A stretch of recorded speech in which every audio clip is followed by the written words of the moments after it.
In this video, you will learn what are various ways to troubleshoot your Netgear range extender device, AC750, in case you are unable to connect to your Apple device or face an error, or maybe a weak signal.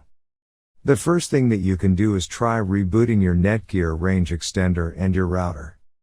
Second, if this does not solve the problem, then try factory resetting your Netgear range extender. Or set up your Netgear range extender again. The third thing that you can do is make sure that you are using the latest firmware version on your Netgear range extender. If you do not know how to update firmware, watch one of our videos on it. In case if you are still facing any issue with your Netgear range extender device, get in touch with our Netgear range extender experts for instant solutions.